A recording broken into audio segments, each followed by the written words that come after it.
6e conférence, le 27 janvier 1965. Alors la dernière fois, j'ai essayé de vous faire pressentir, toucher du doigt d'une manière un peu sensible, émotive, affective si vous voulez, l'existence d'un mal que nous connaissons, mais qu'il est plus difficile de saisir dans toute sa profondeur que le mal visible. Ce qui nous saute aux yeux, c'est la souffrance physique d'abord. Il est déjà plus... ça demande déjà un examen plus attentif de comprendre les profondeurs de la souffrance morale. Je me rappelle quelqu'un qui disait « Mon Dieu, évitez-moi la souffrance physique, pour la souffrance morale, je ne crains rien. » Eh bien, en fait, je crois que ceux qui y ont passé reconnaissent que la souffrance morale peut être pire que la souffrance physique. C'est bien difficile de doser ces choses, naturellement. Mais ce qui est certain, c'est que la souffrance physique ne peut devenir intense sans que la personnalité perde sa consistance, sans qu'on se rapproche en somme de l'animal, tandis que la souffrance morale, elle, peut devenir intense tout en nous laissant toute la densité de notre personne, et par conséquent qu'elle peut prendre des dimensions plus grandes, ces dimensions que je vais essayer de vous faire comprendre, entrevoir, tant bien que mal, à propos d'un quelque chose de pire encore que la souffrance morale, et qui est le mal que les théologiens appellent le mal de culpe, ou encore le péché. Alors nous allons ce soir essayer de revenir là-dessus, sous un angle plus philosophique, plus doctrinal, qui sera finalement peut-être plus éclairant, et qui évidemment sera aussi plus difficile. Alors je vais essayer de vous faire comprendre comment ce péché peut entrer dans le monde, et pourquoi il est si grave, pourquoi il est si catastrophique, pourquoi il est plus grave et plus catastrophique que tout autre mal, que tout autre, en particulier la souffrance. Je vais essayer de vous faire comprendre. Il y a un point, je vous ai prévenu la dernière fois, que je n'aborderai pas, mais qui va prendre une consistance de plus en plus formidable au fur et à mesure que vous comprendrez ce que je vous expliquerai sur ce point du mal, du péché. À savoir comment Dieu a-t-il pu permettre cela. Au fur et à mesure que je vous montrerai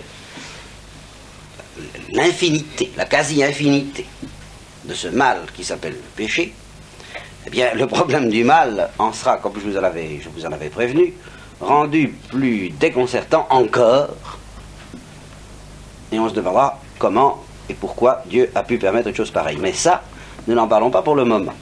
Nous laissons ça de côté.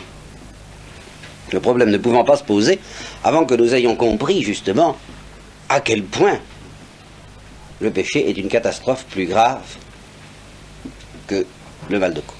Alors ce qui s'oppose à notre intelligence de cela, d'abord c'est entre autres ce manque de vie spirituelle et de formation intellectuelle qui est le nôtre à tous au départ, et puis c'est aussi la notion du péché qu'on pouvait avoir, qu'on pouvait développer au XIXe siècle dans les systèmes d'éducation chrétienne et non chrétienne d'ailleurs, et puis que nous avons pu garder comme un souvenir de notre enfance. C'est pas on enfreint une loi morale, et puis c'est tout. Or, enfreint une loi morale, nous ne voyons pas à première vue la différence, l'abîme qui sépare le fait d'enfreindre une loi morale du fait d'enfreindre une loi civile. On nous dit de circuler à droite, on circule à gauche, évidemment ça peut être très ennuyeux. Enfin, on n'y voit pas si on s'en sort. Et si on évite de faire du mal, du tort à autrui par cette imprudence, rien d'absolument effrayant dans le fait d'enfreindre une loi, ce qu'on appelle une loi positive, une loi civile. Le règlement d'un collège. Le règlement d'un collège est fait pour qu'on ne l'applique pas. Le règlement militaire est encore beaucoup plus fait pour cela. Alors nous prenons cette habitude d'imaginer le péché comme une enfreinte à des lois de ce genre, parce qu'on nous a présenté souvent la vertu, le bien moral, comme une obéissance de ce genre. Ça, c'est le résidu de notre enfance, n'est-ce pas? Et ça se fonde sur une nécessité de nature, ce que saint Thomas dit lui-même.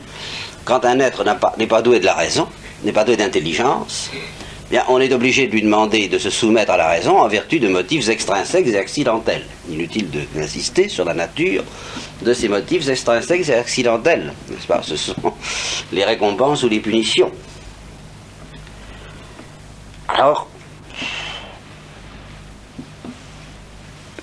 l'idée que Dieu attache une telle importance à notre désobéissance éventuelle nous fait de représenter Dieu un petit peu sous l'allure, sous l'image de l'adjudant ou du gendarme, voyez, chargé de faire appliquer des lois qui, au dire de certains anarchistes, et nous portons tous plus ou moins, de temps en temps, au moins un petit anarchiste en nous, nous rendrait la vie beaucoup plus agréable si elle n'existait pas. Alors, je vais vous demander d'oublier tout ça.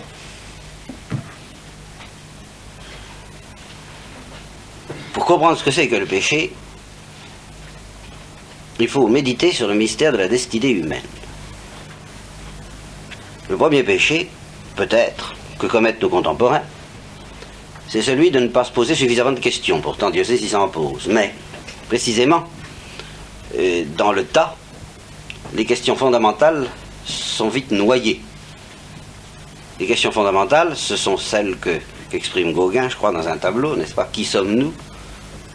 D'où venons-nous? Où allons-nous? Et c'est surtout ce « où allons-nous » sur lequel il me semble que nous devrions méditer. Et voilà l'exemple d'un devoir grave.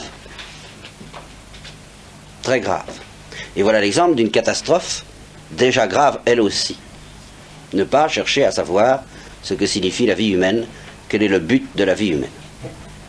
Seulement alors c'est là où, pour vous offrir une réponse, pour que cette réponse prenne toute sa profondeur, je vais être obligé de vous entretenir d'un sujet plus vaste encore que celui du but de la vie humaine, à savoir le but de toute chose en général. Pour parler du but de toute chose en général et du but de la vie humaine en particulier, alors il faut parler un petit peu de la finalité.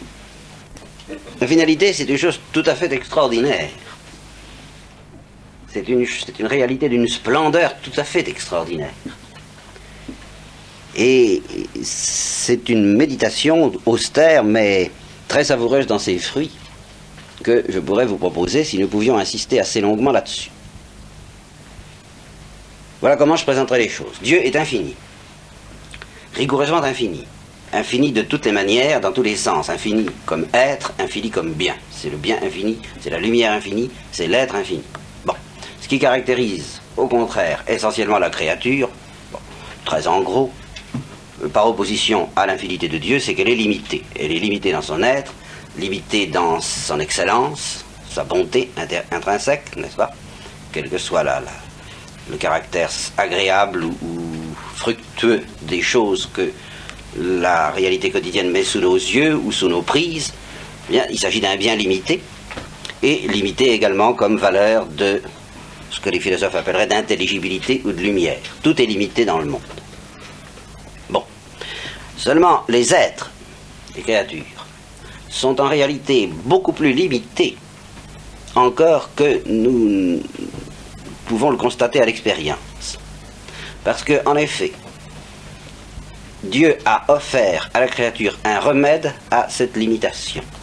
Et dans la mesure où ce remède est à l'œuvre, nous ne nous rendons pas compte à quel point la créature serait limitée s'il n'y avait pas ce remède. Qu'est-ce que c'est que ce remède? Eh bien, c'est précisément la finalité. C'est ce que je vais essayer de vous expliquer.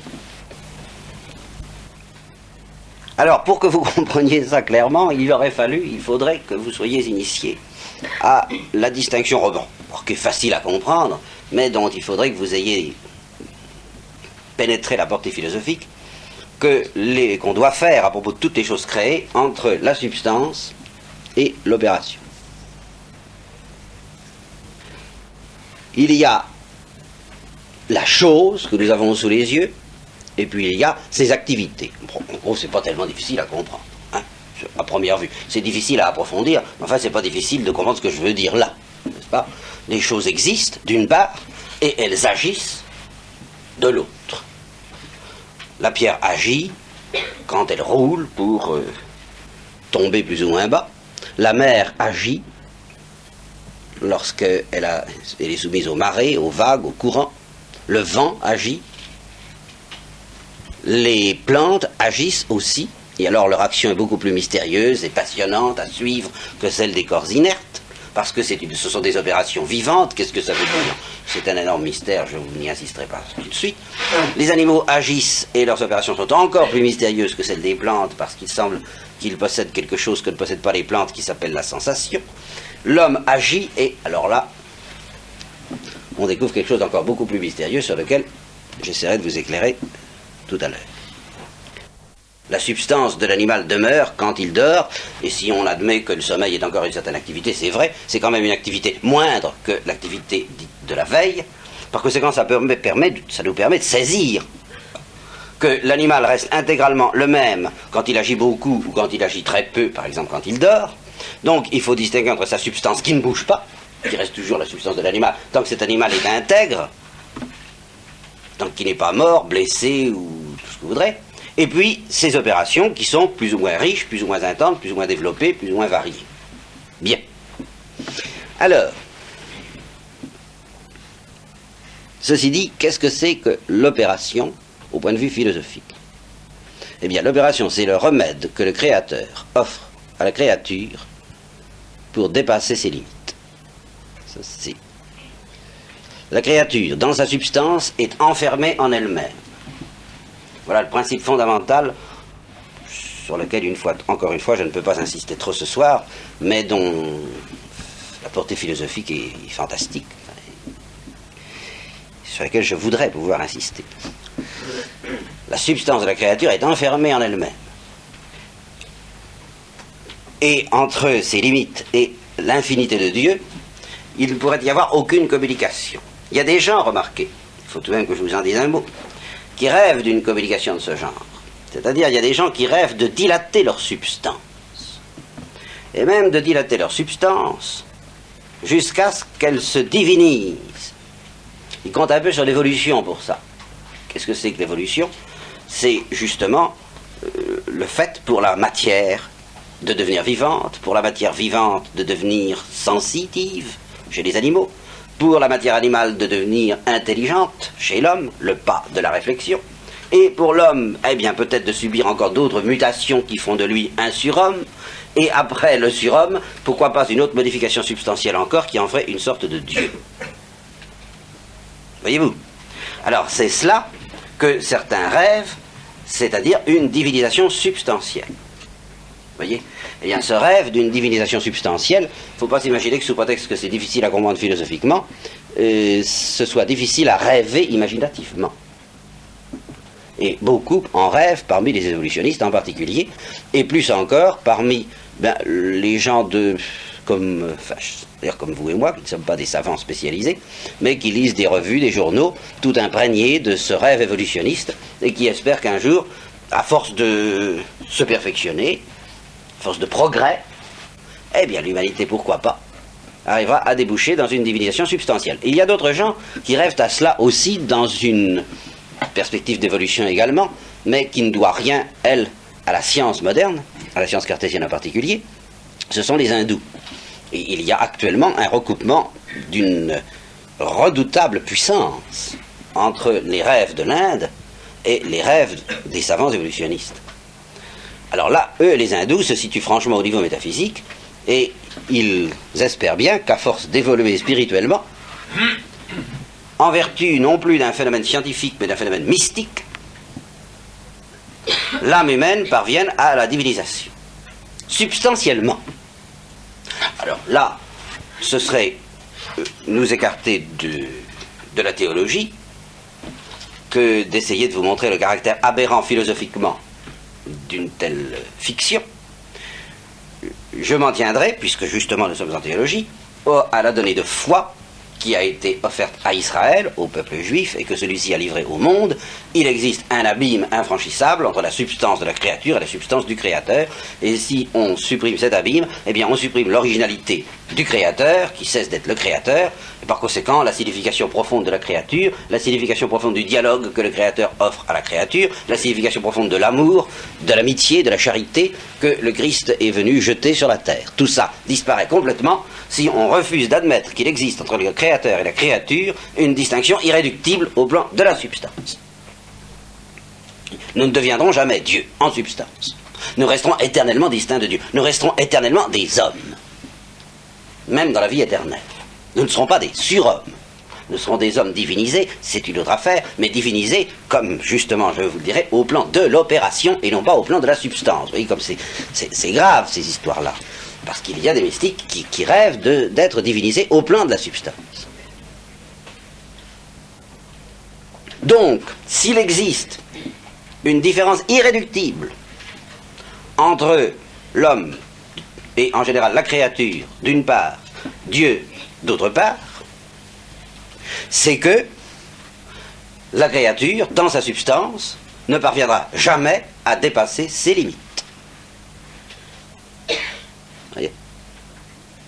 Au niveau de la substance, c'est sans espoir. L'homme, s'il cessait, s'il arrivait à franchir par impossible les limites de sa nature humaine, se détruirait en tant qu'homme. Il ne serait plus lui, puisqu'il ne serait plus un homme. Et tout à l'avenant. C'est une folie purement imaginative de rêver d'être modifié dans sa substance. Être modifié dans sa substance, c'est mourir. Et pire encore que mourir, c'est disparaître, c'est être annihilé, pour être remplacé par autre chose. Alors, grand bien face au destin de cette autre chose, mais ce n'est pas le mien. Et ça ne peut pas être le mien. Donc, au plan de ma substance, je suis condamné, du fait même que je suis une créature, à rester enclos dans mes limites. Je ne les dépasserai jamais. De sorte que s'il n'y avait pas un autre monde offert à la créature, le monde des opérations, eh bien ce serait... la créature serait enfermée irrémédiablement et à tous les points de vue dans ses limites. Or ce rêve que poursuivent les hommes, certains hommes, de dépasser leurs propres limites, ce rêve prométhéen si vous voulez, de s'emparer du feu du ciel et de devenir des surhommes, des anges ou des dieux, ce rêve ne viendrait pas à l'esprit de l'homme si le Créateur n'avait pas donné à l'homme et à toute créature le moyen, et par conséquent le désir, de dépasser ses limites, mais alors là d'une manière authentique. Il y a une manière authentique de dépasser ses limites. Il y a une manière authentique de sortir de soi et de s'ouvrir. Voilà. De s'ouvrir à quoi? Eh bien de s'ouvrir en fin de compte à Dieu. De s'ouvrir à l'infinité de Dieu. Seulement il y a deux manières de s'ouvrir à Dieu. Et c'est cette double manière qui va être le fondement d'une distinction capitale entre les créatures, les différentes créatures. Il y a une manière de s'ouvrir à Dieu à deux étages, c'est-à-dire indirectement. Et puis il y a une manière directe de s'ouvrir à Dieu. Ne vous tracassez pas, nous ne sommes pas loin de retrouver l'homme et des considérations très humaines et très concrètes. Ça va, nous approchons. Première manière. Eh bien, ça consiste à s'ouvrir sur l'univers, à déboucher dans le monde des autres êtres et des autres substances que ce soit, à entrer en communication avec les autres substances qui peuplent l'univers. Et cet univers lui-même, à son tour, pris dans son ensemble, s'ouvre par ses opérations à une autre substance qui, elle, s'ouvre directement à Dieu. Ce que j'appelle l'ouverture à un seul étage. L'ouverture à deux étages, c'est celle qui est le propre de tous les corps qui ne sont que des corps. Que ces corps soient inertes, ou que ces corps soient vivants, ou même que ces corps soient des animaux. Tout ce que peuvent faire les corps mais ils peuvent tous le faire, c'est par leurs opérations d'entrer en contact de plus en plus subtil, de plus en plus délicat, mais tout de même en contact avec les autres corps, un point c'est tout. Et c'est ainsi que Teilhard de Chardin fait remarquer que chaque particule de l'univers est présente d'une certaine manière à toutes les autres particules de l'univers. Pourquoi? Parce qu'elles agissent. Et que leurs interactions leur permettent de s'ouvrir les unes aux autres, d'être présentes les unes aux autres. Mais pas encore d'être présentes à l'infinité de Dieu. Ah non. Par contre, il existe des substances, en particulier une que nous connaissons bien, et qui s'appelle l'homme, qui ont reçu le pouvoir d'être directement branchés sur Dieu, directement branchés sur l'infinité de Dieu, parce qu'ils ont reçu l'intelligence. Alors ce que c'est que l'intelligence, là encore, et la connaissance, au point de vue philosophique, ça nous prendrait toute une année s'il fallait l'étudier. Je l'ai fait d'ailleurs. Mais je vous invite, je vous conjure de faire des efforts pour pressentir la splendeur du mystère de la connaissance. Pour vous aider à le pressentir, je vous dirais que toutes les splendeurs que nous accordons volontiers à l'amour, et à l'amour le plus délicat, le plus relevé, le plus parfait, eh bien, ces splendeurs sont dues au fait que les créatures en question sont douées de connaissance. J'ai décidément pas de chance, hier c'était la chatte. Alors, pour vous aider à le pressentir, je vous dirais ce que dit saint Thomas de la connaissance, c'est une opération qui est, dit-il, quodam modo, c'est-à-dire d'une certaine manière infinie. Voyez, ce que la substance intelligente ne peut absolument pas être au niveau de sa substance, elle peut l'être au niveau de sa connaissance. Pourquoi? Parce qu'au niveau de notre connaissance, nous pouvons être n'importe quoi. Nous sommes en effet, au niveau de la connaissance, pas de notre être, mais nous sommes, au niveau de notre connaissance, tout ce que nous connaissons. Étant donné que l'intelligence, la connaissance, c'est l'ouverture à l'être de l'autre, à l'être des autres. Et non pas à l'être des autres, c'est pas simplement un contact, d'où résulterait une sorte de mélange entre notre substance et la substance des autres, entre notre réalité et la réalité des autres. Si le mystère de la connaissance existe, tel que le sens commun le pressent, eh bien, la connaissance n'est pas seulement un contact avec l'être des autres, mais il est une ouverture, voyez-vous, à ce qu'ils sont en eux-mêmes, et indépendamment du contact que nous avons avec eux. Voilà. Au-delà de ce contact, ce que nous atteignons, quand nous atteignons un être que nous connaissons, ce n'est pas ce qu'il est en vertu du contact qu'exerce sur lui ma connaissance, mais ce qu'il est en lui-même et indépendamment de moi. Voilà. J'arrive par la connaissance à devenir ce qu'un être est indépendamment de moi. Ce que la philosophie scolastique traduit dans cette définition, devenir l'autre en tant qu'autre. Alors il en résulte que grâce à ce privilège infini, je maintiens, infini, je suis capable d'accueillir en moi l'être de n'importe qui, et même l'être de Dieu, c'est-à-dire l'infini, l'être infini. Et alors, en ce sens-là, je suis capable de devenir, au niveau de mon opération intellectuelle, pas au niveau de ma substance, tout est là, n'est-ce pas? De devenir Dieu.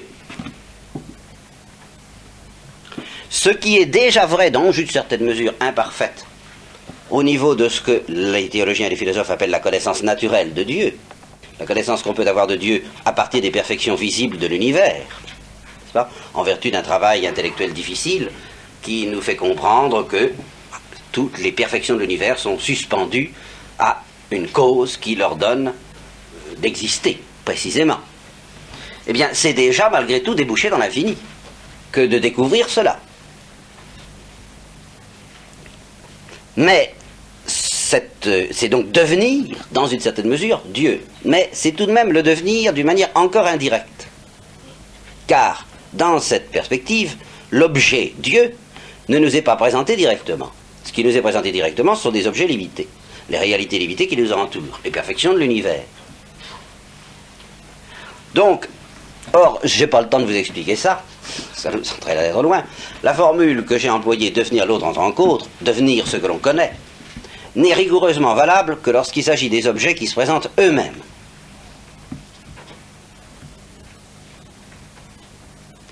Alors si Dieu ne se présente pas lui-même, la formule n'est pas rigoureusement valable. On ne devient pas tout à fait Dieu.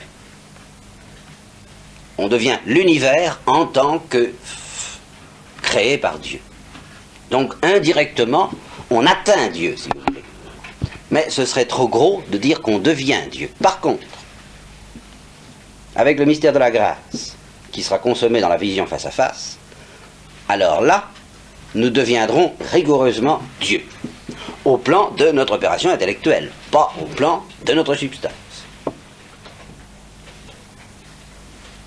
Alors, ça ouvre des perspectives, c'est tout le mystère de la grâce que j'évoque là en quelques minutes, vous voyez. Vous pouvez comprendre la portée énorme de cette divinisation qui nous est offerte. Et vous pouvez comprendre ce que disait un père dominicain, le père Dehaut, que les gens qui réclament de devenir Dieu en vertu d'un processus évolutif, mais qui négligent d'entrer en dialogue avec Dieu dans la perspective qui nous est offerte par le Christ et par la grâce, sont comme des gens qui seraient invités à un banquet, qui refuseraient de manger la nourriture qu'on leur présente, mais qui emporteraient le couvert, qui essaieraient d'emporter le couvert dans leur poche, n'est-ce pas ? L'homme essaie de s'emparer de ce que Dieu ne lui offre pas et de ce que Dieu ne peut pas lui offrir, à savoir le titre substantiel qui consiste à dire « je suis Dieu ». Mais il refuse ou il néglige de s'emparer de la divinisation réelle qui lui est offerte, au plan des opérations, au plan de la vie, au plan de la lumière et au plan de l'amour, pas au plan de l'être. Devenir Dieu parce qu'on voit Dieu, devenir Dieu parce qu'on aime Dieu, devenir Dieu parce qu'il y a une unité de vie, une seule vie qui circulera entre nous et Dieu. Voilà quel est notre destin. Donc vous voyez que le destin de toute créature, c'est bien de s'ouvrir à l'infini. Mais les unes le font d'une manière indirecte, elles s'ouvrent à l'univers. Grâce à l'univers, elles s'ouvrent à l'homme et aux substances, et indirectement, si vous voulez, encore plus aux substances angéliques. Et par l'homme, font la réalisation suprême de chaque créature, c'est tout de même de se rapprocher le plus possible de l'infinité de Dieu. Mais l'homme, lui,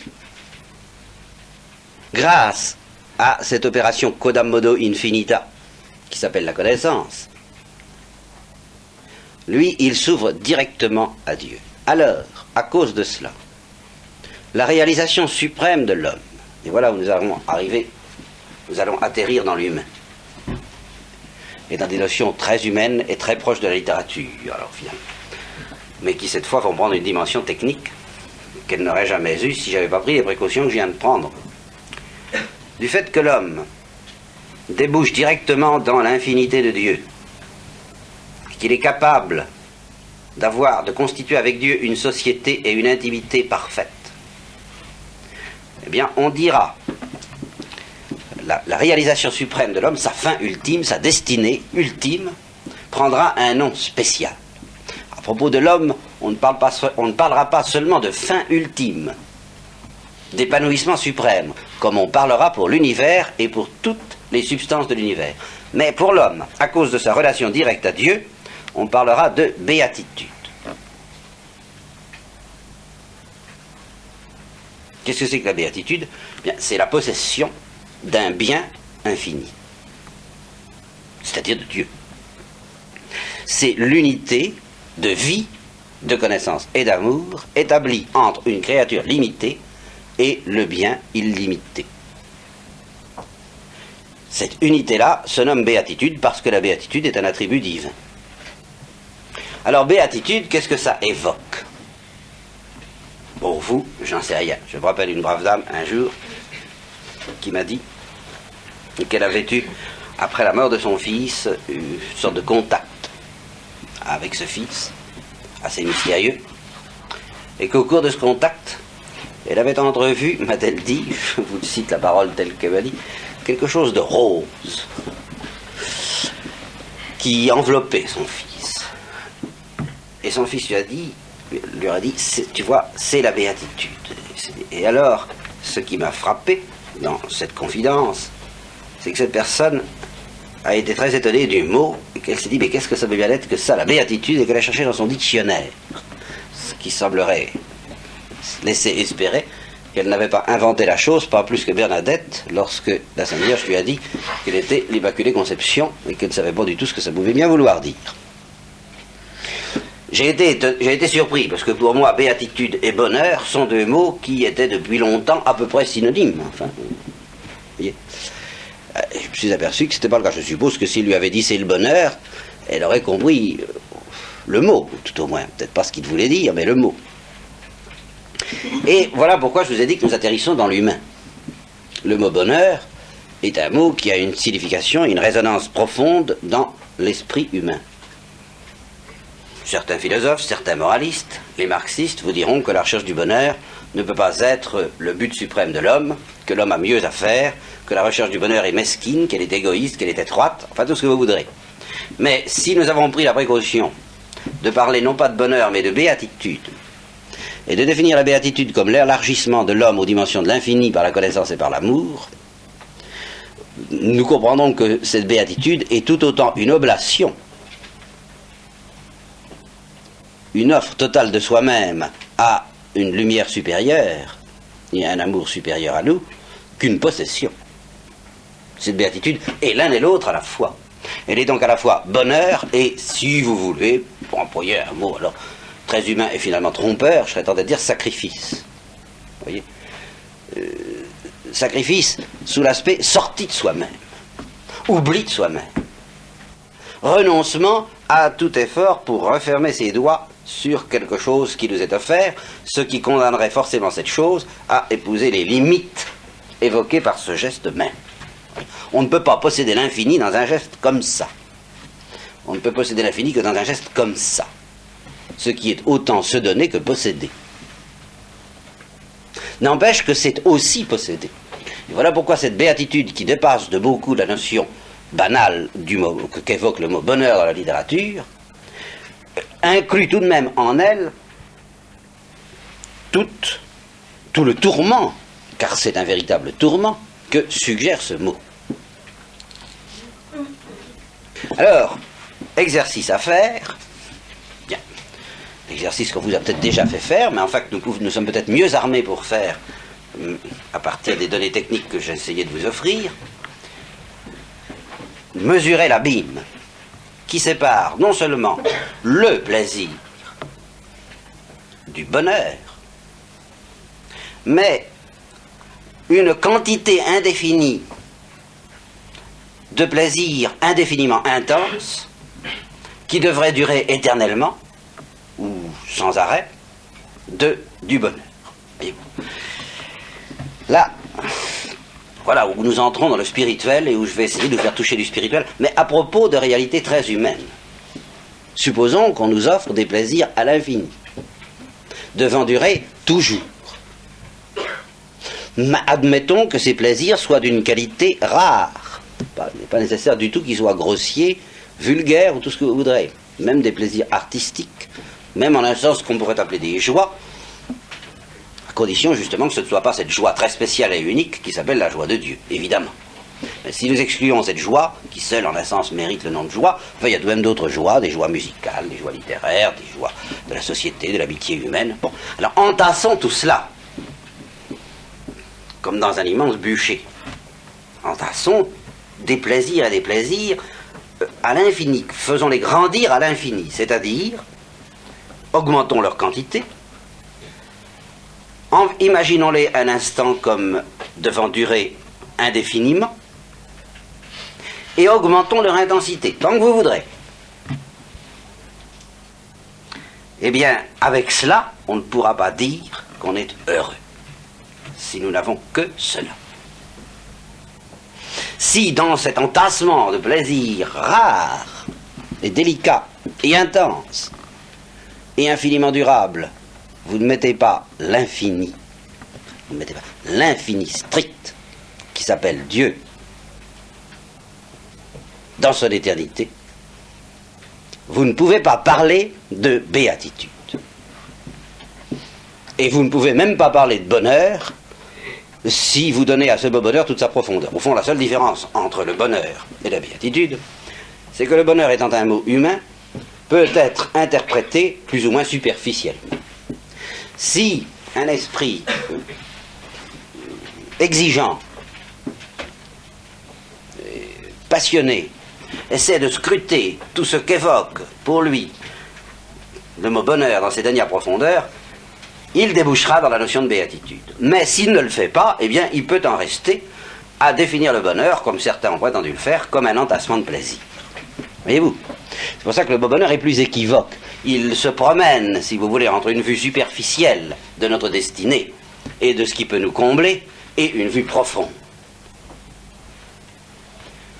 De sorte que le bonheur est un mot plus dangereux que le mot béatitude. Mais si vous prenez ce qu'il évoque, je dirais de ravageant comme besoin du cœur humain, si vous allez jusqu'au bout, vous trouverez Dieu. Alors évidemment, ça, moi je peux pas, ça se démontre pas, ce que je vous dis là. Ça se voit. Enfin, c'est comme la lumière du jour, ça se démontre pas, la lumière du jour. Ça se voit. On peut, par des exercices dialectiques, s'entraîner à voir. C'est tout le sens de la dialectique platonicienne, par exemple. La dialectique platonicienne n'a pas pour but de nous démontrer quelque chose, comme une démonstration mathématique. Non, la dialectique platonicienne a pour but d'éduquer l'esprit à voir quelque chose d'infiniment simple et indémontrable. Et qui, justement, dans le cas de Platon, s'appelle le soleil du souverain bien. Et voilà comment Platon s'y prend, par exemple, n'est-ce pas, un exemple de maïeutique platonicienne. Il vous dira, vous pouvez être séduit par la beauté d'un visage humain. Bon. Et à ce moment-là, vous avez l'impression de pouvoir trouver votre repos auprès de cette beauté. Bien. Mais, vous serez obligé de reconnaître qu'il existe d'autres visages beaux, eux aussi, que celui qui a arrêté votre attention et captivé votre cœur peut-être. Il en existe d'autres, et vous serez obligé d'admettre qu'il y a des degrés de beauté. Il y a des visages plus ou moins beaux. Et même le visage qui vous paraît le plus beau ne peut pas être dit absolument parlant le plus beau. On peut toujours penser à une beauté supérieure, ne serait-ce qu'à un éclat de luminosité plus intense. N'est-ce pas ? Songez, par exemple, à la transfiguration du Christ ou à l'intensité de lumière qui émanait de la Sainte Vierge quand Bernadette l'a vue et qui faisait qu'il valait mieux pas trop lui présenter de statue de la Sainte Vierge, soi-disant, qui devait soi-disant représenter ce qu'elle avait vu, ni non plus lui offrir quelques comparaisons avec telle personne élégante, en disant est-ce qu'elle était aussi belle plus belle que cette personne-là, à quoi Bernadette a répondu, elles peuvent toujours y aller, enfin, elles peuvent toujours en mettre, ça. Bien. Eh oui, parce qu'il y a une irradiation, une question d'intensité, vous ne pouvez pas... Vous pouvez dire qu'un visage est très régulier, bon, c'est tout ce que vous voudrez, mais l'intensité, l'intensité peut toujours grandir. Pensez au visage d'un père de Foucault vers la fin de sa vie, eh bien, c'est pas un visage... évidemment, de beauté pour journal de mode, bien sûr. Mais c'est le visage d'un vieillard, plein de rides. Mais justement, il y a une intensité qui perce, une intensité de joie qui perce à travers ce visage, qui le rend plus beau que tel ou tel autre. Alors Platon vous dit, bon ben alors, ça prouve une chose, c'est que, quelle que soit la beauté à laquelle vous vous êtes arrêté, ce n'est pas la beauté tout court. C'est tout. C'est une participation. Or, qu'est-ce qui vous attire dès le point de départ, dès que vous êtes attiré par le visage le plus élémentairement beau, si je peux dire? Mais c'est pas ce visage-là comme tel, c'est la beauté tout court. C'est ça qui vous fait démarrer. Alors voilà, alors petit à petit on arrive à comprendre qu'on est fait pour l'infini.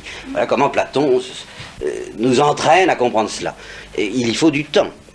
C'est pour ça que je vous recommande la lecture du Phèdre, par exemple, ou du Banquet, n'est-ce pas, tous ces dialogues de Platon qui nous apprennent à spiritualiser notre regard, à l'intellectualiser ou spiritualiser, ce qui revient au même. Sans s'éloigner pour autant des données sensibles en dehors desquels nous sommes, nous, hommes, incapables de penser, et en particulier incapables de penser profondément. Dépasser le sensible, ça ne veut pas dire se détacher matériellement du sensible. C'est dans certaines perceptions artistiques, peut-être, que vous arriverez le mieux à découvrir que ce que vous éprouvez, que ce que vous attendez de l'art lui-même est au-delà du sensible. Alors, je suppose que c'est fait. Moi, je ne peux pas. Hein. Je veux bien recommencer de mille et une manières, parce que c'est ce qu'on a... C'est une manodouxio, c'est ce que saint Thomas appelle une manodouxio, ce genre d'exercice que je viens de vous offrir à propos de la beauté, qu'on peut vous offrir à propos du bien, à propos de la lumière, pour tout ce que vous voudrez. Une manodouxio qui nous élève en somme à l'idée de Dieu, et surtout à la découverte que Dieu nous est absolument nécessaire. Alors, je suppose que c'est fait. Je suppose que vous avez vu ce qui s'appelle voir. L'abîme qui sépare des plaisirs regorgeant jusqu'à non pas l'infini, mais l'indéfini. Oui. Et puis, la béatitude. C'est-à-dire la possession parfaite, éternelle, assurée d'un bien rigoureusement infini, le seul bien rigoureusement infini, la seule beauté rigoureusement infinie, la seule lumière rigoureusement infinie et le seul amour rigoureusement infini qui s'appelle Dieu. Je suppose que vous avez compris la différence entre passer des moments agréables et puis la béatitude. Je suppose que vous avez vu ça. Alors maintenant, nous allons pouvoir définir une autre notion qui va être la notion clé par rapport à ce qui nous occupe, le malheur. Qu'est-ce que c'est que le malheur? Ben, c'est extrêmement simple, seulement. Ce qui n'est pas facile, c'est de voir la profondeur que ça recouvre. C'est la perte de Dieu. C'est la perte de ce bien. Alors, quand on a vu cela, et Platon l'avait entrevu, et plus qu'entrevu, il l'avait, à mon avis, pratiquement vu, on est prêt à soutenir un double paradoxe. Celui qui posséderait les plaisirs que je viens d'évoquer à l'infini, et qui ne posséderait pas Dieu, serait dans le malheur.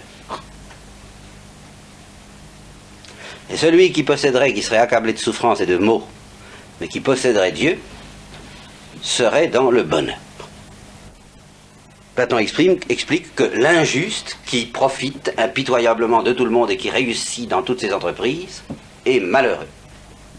Et que son sort, il montre, justement à la suite d'un tournoi dans lequel il est mis au défi, Socrate est mis au défi de montrer cela, Socrate montre que, en vérité, cet homme est malheureux, car il est esclave de tous ces plaisirs qu'il accumule avec un succès décourageant pour l'homme juste.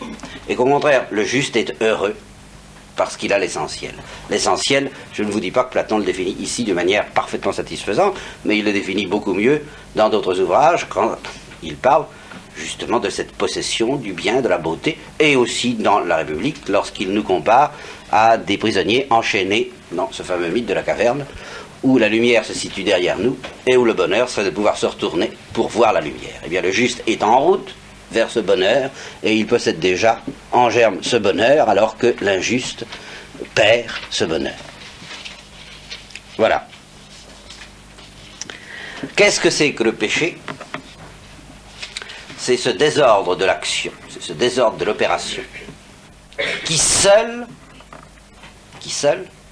mais infailliblement de soi, peut nous faire perdre le bonheur, c'est-à-dire nous plonger dans le malheur, ou ce que saint Thomas appelle encore la miséria.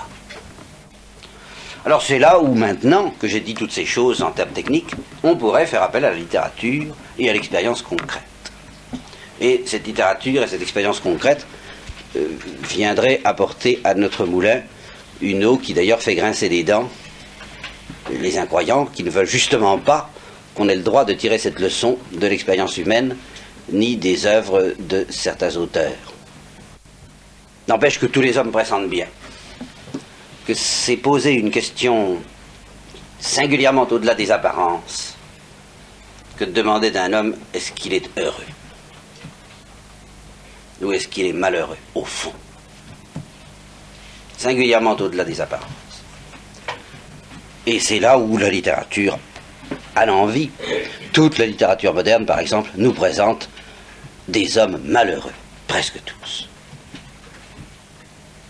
Et alors justement, ce qui est singulier, ce qui est remarquable dans la littérature moderne, comme dans la réalité, c'est qu'on pressent bien que, sauf chez les marxistes, mais tout simplement parce que les marxistes récusent tout court la notion en question, les marxistes ne disent pas « l'homme sera heureux », sauf dans la propagande, mais ils disent « ce mot n'a pas de sens ». Précisément parce qu'il se situe dans la perspective d'Épicure, il n'y a pas lieu de rechercher le bonheur. Voilà. Il n'y a pas lieu de chercher ce rêve, cette rêverie qui nous arrache à la condition humaine authentique, laquelle est faite de plaisir et de souffrance, de combat et de satisfaction, de victoire, toutes choses fort relatives et irrésistiblement et éternellement relatives. Alors, autrement dit, les marxistes nous condamnent à être malheureux à nos yeux d'un malheur que eux appellent la seule situation satisfaisante possible pour l'homme. Et d'ailleurs, à ce sujet, j'avoue que la parole de Vernet, je sais pas où, Verneau, je sais plus, un marxiste moderne, me paraît un cri du cœur singulièrement profond quand on lui fait cette objection. Et si, que feriez-vous si vous viviez dans un enfer? Il répond, qu'est-ce qu'il reste à faire? Il y a toujours quelque chose à faire, n'est-ce pas? Il dit, ben, si on vivait dans un enfer, qu'est-ce qu'il reste à faire? Eh bien, à lutter contre cet enfer. Moi, je crois qu'au fond, le dynamisme marxiste, c'est de lutter contre un enfer dont ils acceptent l'existence fondamentale. Mais enfin, ce que je veux dire que l'expérience à la littérature nous montre à l'envi, c'est que si l'homme, là où l'homme se sent malheureux, et où il s'interroge avec une certaine profondeur, et en récusant les solutions malgré tout, il faut bien le dire, sommaires du marxisme, eh ben, c'est pas facile de découvrir ce qui va bien pouvoir le rendre heureux. Hein? On sent que c'est un problème grave et difficile. Que ce soit dans Kafka, que ce soit dans Jean-Paul Sartre, que ce soit dans Camus, que ce soit partout. Comment faire, que ce soit dans les films de Fellini, comment faire pour améliorer la condition humaine et trouver le bonheur. La magique étude du bonheur que nul n'élude, dit Rimbaud. Il a bien compris que c'est une étude magique. C'est-à-dire qu'il se situe au-delà de l'ordre des satisfactions visibles qu'on peut accumuler. Alors, quand les théologiens vous parlent du mal de culpe, et qui vous disent que l'homme est en proie à un mal beaucoup plus grave que tous ceux dont il se plaint, bien, c'est tout simplement qu'elle proclame qu'au-delà des souffrances quelquefois affreuses que nous pouvons connaître, le pire des maux, c'est d'être soumis au malheur et à la cause du malheur, à l'unique cause du malheur. Et voilà, évidemment, où ça pourra peut-être vous paraître nouveau, le péché. On ne peut perdre le bonheur que Dieu nous offre que par le péché. Alors, ici, je ne répondrai pas, c'est une affaire entendue, nous réservons l'avocat du diable pour après, et en particulier, je ne répondrai pas à cette question que vous risquez de me poser, certains d'entre vous peut-être, me disant, mais enfin, on voit qu'il y a des hommes malheureux, alors vous allez tout de suite les juger, vous êtes malheureux, donc vous êtes un vilain pécheur. Non. C'est beaucoup plus complexe et lourd et mystérieux que cela. C'est que nous sommes tous enfermés dans un certain péché qui s'appelle le péché originel. Alors, évidemment, ne levez pas trop les bras, nous ne donnons pas pour le moment. L'avocat du diable est prié de rester tranquille dans son box, n'est-ce pas?